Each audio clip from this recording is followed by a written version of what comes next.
my pursuit of... Então, aqui nesse ponto, que a minha teoria é que eles foram atrás do Marius no seriado, que é depois do encontro com o Lestat na torre, porque eles vão atrás do Marius pra saber sobre a caixa e tudo mais. E na minha teoria é que ambos teriam se tornado os cuidadores dos who must be kept. Eu não sei o título em português pra eles, é porque eu só li em inglês. Mas se essa teoria está correta, essa viagem que eles fazem aqui no livro teria a abertura para poder explorar isso, essa teoria. Art led me. Time ceased to exist on any meaningful basis during these years, and I was often absorbed in very simple things. A painting in a museum, a cathedral window, one single beautiful statue, for long periods of time. But all during these years I had a vague but persistent desire to return to New Orleans. I never forgot New Orleans. And when we were in tropical places and places of those flowers and trees that grow in Louisiana, I would think of it acutely, and I would feel for my home the only glimmer of desire I felt for anything outside my endless pursuit of art. And from time to time, Armand would ask me to take him there. And I, being aware in a gentlemanly manner that I did little to please him, and often went for long periods without really speaking to him or seeking him out, wanted to do this because he asked me. It seemed his asking caused me to forget some vague fear that I might feel pain in New Orleans, that I might experience again the pale shadow of my former unhappiness and longing. But I put it off. Perhaps the fear was stronger than I knew. We came to America and lived in New York for a long time. I continued to put it off. Isso de viver um tempo em Nova York também poderia casar com a interpretação que no apartamento do Daniel o teto é azul, né? Tem coisa de céu que o Armand tem obsessão por isso. E o apartamento na introdução, no primeiro episódio do seriado, o teto do apartamento do Daniel tem essa coisa de céu, assim. Então, no canon, os dois viveram em Nova York por um tempo, canonicamente. Then finally, Armand urged me in another way. He told me something he'd concealed from me since the time we were in Paris. Então, aqui, eles estão... é o que aconteceu, é a situação que aconteceu depois da entrevista no seriado, né? Que é a revelação que se bem que não dá pra saber, ele já sabia. O Louis sabe desde quando? Ah, não. Tem que cortar isso. Não tem nada a ver com o que eu ia falar. Lestat had not died in the Théâtre des Vampires. I had believed him to be dead, and when I asked Armand about those vampires, he told me they all had perished. But he told me now that this wasn't so. Lestat had left the theater the night I had run away from Armand and sought out the cemetery in Montmartre. Two vampires who had been made with Lestat by the same master had assisted him in booking passage to New Orleans. I cannot convey to you the feeling that came over me when I heard this. Of course, Armand told me he had protected me from this knowledge, hoping that I would not undertake a long journey merely for revenge, a journey that would have caused me pain and grief at the time. But I didn't really care. I hadn't thought of Lestat at all the night I'd torched the theater. I'd thought of Santiago and Celeste and the others who had destroyed Claudia. Lestat, in fact, had aroused in me feelings which I hadn't wished to confide in anyone, feelings I'd wished to forget despite Claudia's death. Hatred had not been one of them.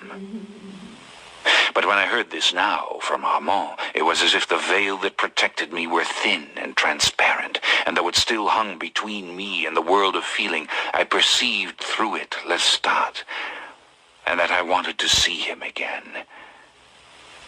And with that spurring me on, we returned to New Orleans. It was late spring Os dois vão juntos. of this year. And as soon as I had emerged from the railway station, I knew that I had indeed come home. It was as if the very air were perfumed and peculiar there, and I felt an extraordinary ease walking on those warm, flat pavements, under those familiar oaks, and listening to the ceaseless, vibrant, living sounds of the night. Of course, New Orleans was changed. But far from lamenting those changes, I was grateful for what seemed still the same. I could find in the uptown garden district, which had been in my time the Faubourg Saint-Marie, one of the stately old mansions that dated back to those times, so removed from the quiet brick street that, walking out in the moonlight under its magnolia trees, I knew the same sweetness and peace I'd known in the old days, not only in the dark, narrow streets of the Vieux Carré, but in the wilderness of Pointe-du-Lac.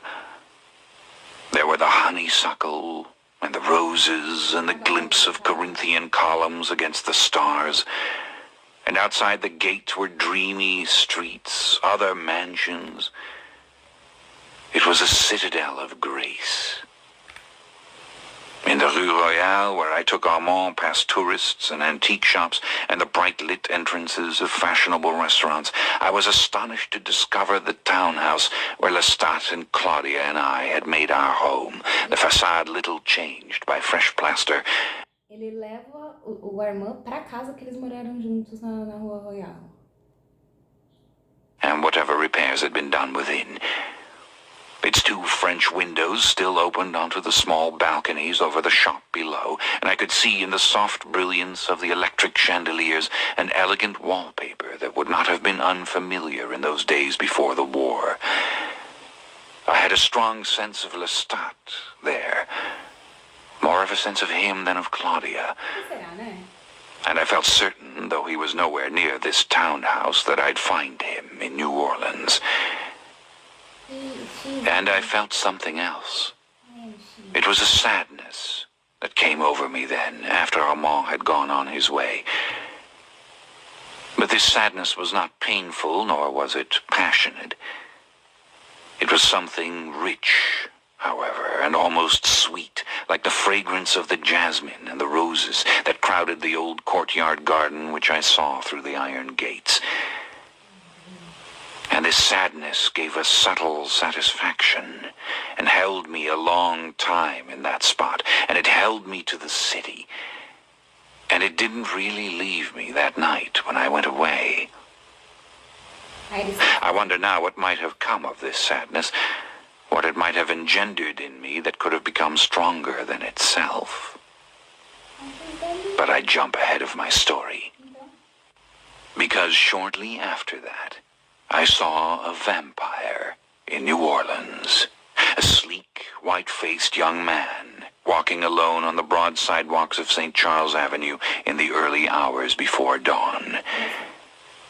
And I was at once convinced that if Lestat still lived here, that vampire might know him and might even lead me to him. Of course, the vampire didn't see me.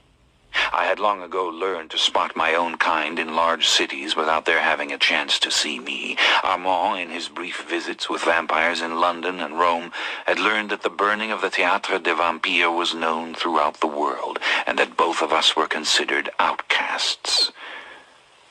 Battles over this meant nothing to me, and I have avoided them to this day. But I began to watch for this vampire in New Orleans and to follow him, though often he led me merely to theaters or other pastimes in which I had no interest. But one night, finally, things changed. It was a very warm evening, and I could tell as soon as I saw him on St. Charles that he had some place to go. He was not only walking fast, but he seemed a little distressed. And when he turned off St. Charles finally on a narrow street which became at once shabby and dark, I felt sure he was headed for something that would interest me. But then he entered one side of a small wooden duplex and brought death to a woman there. This he did very fast, without a trace of pleasure. And after he was finished, he gathered her child up from the bassinet, wrapped it gently in a blue wool blanket, and came up. Então, ao invés de rato do Félix, o Louis vê o Félix levar rato para o Lestat, esse flagelinho aqui, que eu não lembro se realmente é o Félix no livro, leva um bebê pro Lestat. E isso vai contra o que eu me lembro. O Lestat fala sobre quem ele caça, né? Que é que são, sei lá, pessoas corruptas e tudo mais. No livro. Mas é bem interessante isso do bebê em todo o contexto da reunião deles por causa da morte da Cláudia, né? Again into the street. Only a block or two after that, he stopped before a vine-covered iron fence that enclosed a large, overgrown yard. I could see an old house beyond the trees, dark, the paint peeling, the ornate iron railings of its long upper and lower galleries caked with orange rust. It seemed a doomed house, stranded here among the numerous small wooden houses, its high empty windows looking out on what must have been a dismal clutter of low roofs, a corner grocery, and a small adjacent bar. But the broad, dark grounds protected the house somewhat from these things, and I had to move along the fence quite a few feet before I finally spotted a faint glimmer in one of the lower windows through the thick branches of the trees. The vampire had gone through the gate. I could hear the baby wailing and then nothing. And I followed, easily mounting the old fence and dropping down into the garden and coming up quietly onto the long front porch. It was an amazing sight I saw when I crept up to one of the long floor-length windows. For despite the heat of this breezeless evening, when the gallery, even with its warped and broken boards, might have been the only tolerable place for human or vampire, a fire blazed in the grate of the parlor, and all its windows were shut, and the young vampire sat by that fire, talking to another vampire who hovered very near it, his slippered feet right up against the hot grate, his trembling fingers pulling over and over at the lapels of his shabby blue robe. And though a frayed electric cord dangled from a plaster wreath of roses in the ceiling, only an oil lamp added its dim light to the fire, an oil lamp which stood by the wailing child on a nearby table. My eyes widened as I studied this stooped and shivering vampire whose rich blonde hair hung down in loose waves, covering his face. I longed to wipe away the dust on the window glass which would not let me be certain of what I suspected. "You all leave me," he whined now in a thin, high-pitched voice. "You can't keep us with..." Se realmente é uma imagem falsa, dá pra entender porque o Lestat ia odiar essa retratação dele aqui. Porém, assim que eu terminar de reouvir esse final de Entrevista com o Vampiro, eu vou atrás pra achar essa sessão no Vampiro Lestat, ou pelo menos toda a parte que ele fala sobre ele tá enterrado e o Armand... o Armand, tipo, no filme Grey Gardens, tipo, andando na casa e enchendo o saco dele.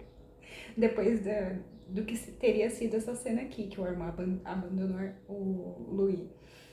E ele fica enchendo o saco do Lestat até o Lestat acordar com a banda. Se não me engano, é isso que acontece, mas eu preciso lembrar de todos os pormenores até o Daniel chegar e o Armand parar de encher o saco do Lestat na casa.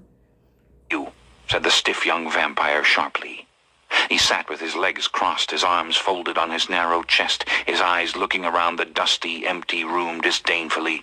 "Oh, hush," he said to the baby, who let out a sharp cry. "Stop it! Stop it!" The wood, said the blonde vampire feebly, and as he motioned to the other to hand him the fuel by his chair, I saw clearly, unmistakably, the profile of Lestat, that smooth skin now devoid of even the faintest trace of his old scars. "If you just go out," said the other angrily, heaving the chunk of wood into the blaze, "if you just hunt something other than these miserable animals." And he looked about himself in disgust. I saw then in the shadows the small, furry bodies of several cats lying helter-skelter in the dust. A most remarkable thing, because a vampire can no more endure to be near his dead victims than any mammal can remain near any place where he has left. Esse aqui é até engraçado, principalmente porque a gente viu no seriado como o Louis come o rato, pega o rato no lixo, fica em volta da casa, depois a Claudinha ir embora e joga o rato no mesmo lugar. Mas, se não me engano, até no Ladrão de Corpos, o Louis tá morando num casebre meio apodrecido e tudo mais, perdido no meio de Nova Orleans também. Então, é meio estranho, não dá pra saber exatamente porque... Mas a cena da casa e o cheiro e as moscas e a podridão e os cadáveres de gato e... esse bebê chorando, é uma cena bem diferente da situação do furacão ali, né? Tudo bem, tem uma coisa meio depredada ali e abandonada, mas não nesse estado. His waist. "Do you know that it's summer?" demanded the young one. Lestat merely rubbed his hands. The baby's howling died off, yet the young vampire added, "Get on with it. Take it so you'll be warm." "You might have brought me something else," said Lestat bitterly. And as he looked at the baby, I saw his eyes. Did you kill the baby? Did you kill the baby? Squinting against the dull light of the smoky lamp. I felt a shock of recognition at those eyes, even at the expression beneath the shadow of the deep wave of his yellow hair. And yet to hear that whining voice, to see that bent and quivering back. Almost without thinking, I rapped hard on the glass. The young vampire was up at once, affecting a hard, vicious expression. But I merely motioned for him to turn the latch. And Lestat, clutching his bathrobe to his throat, rose from the chair. "It's Louis! Louis!" he said. "Let him in!" And he gestured frantically like an invalid for the young nurse to obey. As soon as the window opened, I breathed the stench of the room and its sweltering heat. The swarming of the insects on the rotted animals scratched at my senses, so that I recoiled despite myself, despite Lestat's desperate pleas for me to come to him. There in the far corner was the coffin where he slept, the lacquer peeling from the wood, half covered with piles of yellow newspapers. And bones lay in the corners, picked clean except for bits and tufts of fur. But Lestat had his dry hands on mine now, drawing me towards him and towards the warmth, and I could see the tears welling in his eyes. And only when his mouth was stretched in a strange smile of desperate happiness that was near to pain did I see the faint traces of the old scars. How baffling and awful it was. This smooth-faced, shimmering, immortal man, bent and rattled and whining like a crone. "Yes, Lestat," I said softly, "I've come to see you." I pushed his hand gently, slowly away and moved towards the baby who was crying desperately now from fear as well as hunger. As soon as I lifted it up and loosened the covers, it quieted a little, and then I patted it and rocked it. Lestat was whispering to me now in quick, half-articulated words I couldn't understand, the tears streaming down his cheeks, the young vampire at the open window with a look of disgust on his face, and one hand on the window latch as if he meant at any minute to bolt. "So you're Louis," said the young vampire. This seemed to increase Lestat's inexpressible excitement, and he wiped frantically at his tears with the hem of his robe. A fly lit on the baby's forehead, and involuntarily I gasped as I pressed it between two fingers and dropped it dead to the floor. The child was no longer crying. It was looking up at me with extraordinary blue eyes, dark blue eyes, its round face glistening from the heat, and a smile played on its lips, a smile that grew brighter like a flame. I had never brought death to anything so young, so innocent, and I was aware of this now as I held the child with an odd feeling of... Tá bom, Luí. Basicamente, da coisa do bebê, se realmente seria inventado pelo Luí no livro, falando pro Daniel, seria muito pra mostrar o quanto ele é superior ao Lestat, sabe? Moralmente falando e tudo mais. De proteger a criancinha do monstro Lestat, o patético do Lestat e tudo mais. E, enfim. Sorrow, stronger even than that feeling which had come over me in the Rue Royale. And rocking the child gently, I pulled the young vampire's chair to the fire and sat down. "Don't try to speak, it's all right," I said to Lestat, who dropped down gratefully into his chair and reached out to stroke the lapels of my coat with both hands.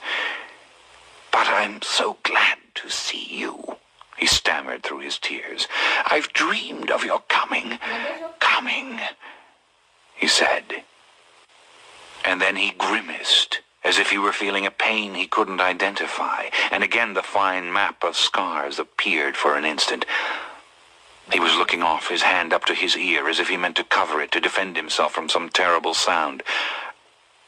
"I didn't," he started, and then he shook his head, his eyes clouding as he opened them wide, strained to focus them.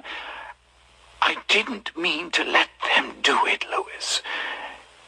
I mean that Santiago..." Então, prestar atenção nessa parte aqui, que é muito curiosa a forma como a mente deles parece que tá meio afogueada, tá ligado? E aí já é minha teoria da conspiração do que eles podem estar fazendo no seriado. Que o jeito que o Luís descreve a situação mental deles parece que tá tendo uma influência externa. De você se sentir... Tudo bem. Isso eu tô falando de teorias para o que o seriado pode estar fazendo. Tem, dentro do contexto do livro, tem motivo para eles estarem se sentindo dessa forma, tá ligado?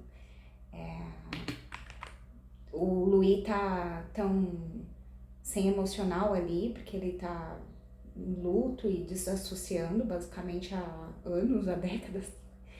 E o Lestat, ele basicamente tá isolada há não sei quanto tempo e ficando maluco.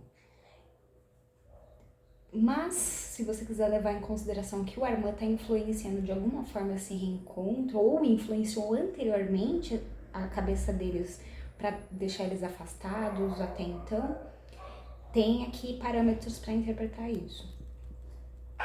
"That one, you know, he didn't tell me what they planned to do." "That's all past, Lestat," I said. Yes, he nodded vigorously. "Past. She should never... Why, Louis, you know..." And he was shaking his head, his voice seeming to gain in strength, to gain a little in resonance with his effort. "She should never have been one of us, Louis." And he rapped his sunken chest with his fist as he said, "Us," again softly. She. It seemed then that she had never existed. That she had been some illogical, fantastical dream that was too precious and too personal for me to ever confide in anyone. And too long gone. I looked at him. I stared at him and tried to think. Yes, the three of us together. "Don't fear me, Lestat," I said as though talking to myself. "I bring you no harm." "You've come back to me, Louis," he whispered in that thin, high-pitched voice. "You've come home again to me, Louis, haven't you?" And again he bit his lip and looked at me desperately. "No, Lestat." I shook my head. He was frantic for a moment. And again he commenced one gesture and then another and finally sat there with his hands over his face in a paroxysm of distress. The other vampire, who was studying me coldly, asked, Have you come back to him?" No, of course not. Mano, nas brisas escaralhadas da minha cabeça, seria interessante se não tivesse Félix nenhum nessa cena aqui. Quem é o Félix, na verdade, seria o próprio irmão ali, testemunhando o reencontro. Seria hilário. I answered. And he smirked, as if this was as he expected, that everything fell to him again. And he walked out onto the porch. I could hear him there, very near, waiting. Despia. I only wanted to see you, Lestat, I said. But Lestat didn't seem to hear me. Something else had distracted him. And he was gazing off, his eyes wide, his hands hovering near his ears. Then I heard it also. It was a siren. And as it grew louder, his eyes shut tight against it, and his fingers... Então, em vez do furacão, no livro que tem essa sirene, para demonstrar o quanto o Lestat tá tão recluso, tá tão afastado da realidade, da modernidade, que, se não me engano, no filme eles trazem isso. Faz muito tempo que eu vi o filme. Mas teria isso de diferenciar que é curioso, bem curioso, bem. Ears covered his ears, and it grew louder and louder, coming up the street from downtown. Lestat, I said to him over the baby's cries, which rose now in the same terrible fear of the siren. But his agony obliterated me. His lips were drawn back from his teeth in a terrible grimace of pain.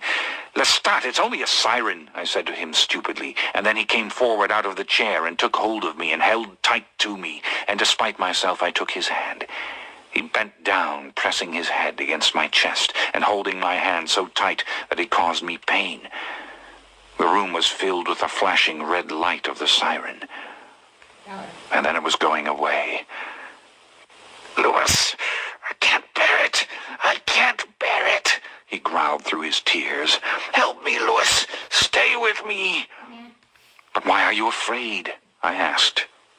Don't you know what these things are? And as I looked down at him, as I saw his yellow hair pressed against my coat, I had a vision of him from long ago, that tall, stately gentleman in the swirling black cape, with his head thrown back, his rich, flawless voice singing the lilting air of the opera from which we'd only just come, his walking stick tapping the cobblestones in time with the music, his large, sparkling eye catching the young woman who stood by and rapped so that a smile spread over his face as the song died on his lips. And for one moment, that one moment when his eye met hers, all evil seemed obliterated in that flush of pleasure, that passion for merely being alive. Was this the price of that involvement? A sensibility shocked by change, shriveling from fear?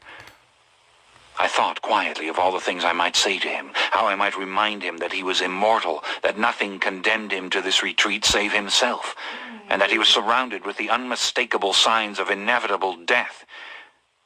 But I did not say these things, and I knew that I would not. It seemed the silence of the room rushed back around us, like a dark sea that the siren had driven away.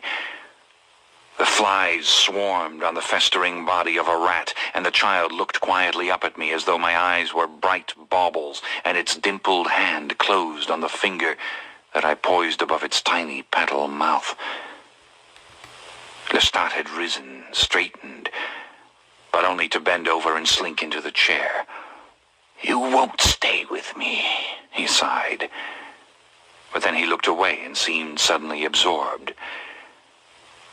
"I wanted to talk to you so much," he said.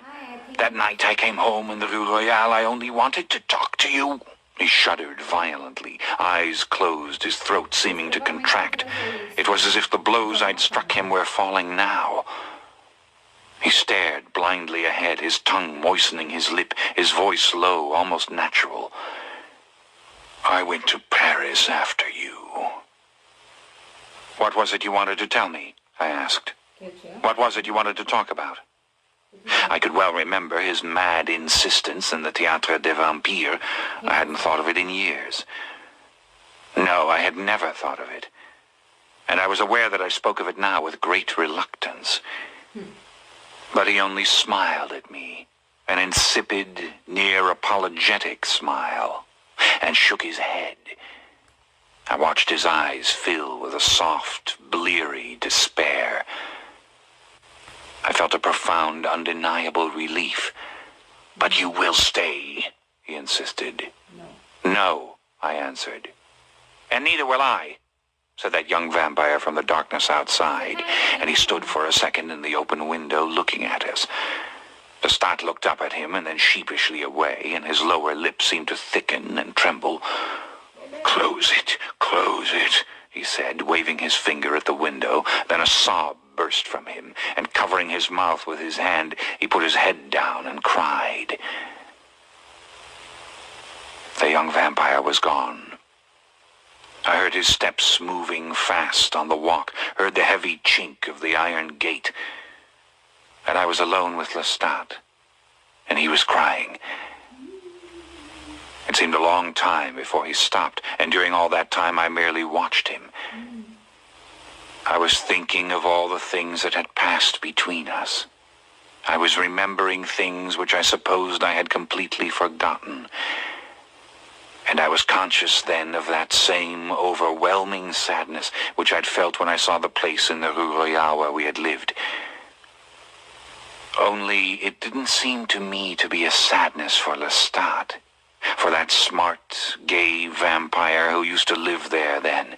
Super gay. It seemed a sadness for something else, something beyond Lestat, that only included him, and was part of the great, awful sadness of all the things I'd ever lost or loved or known.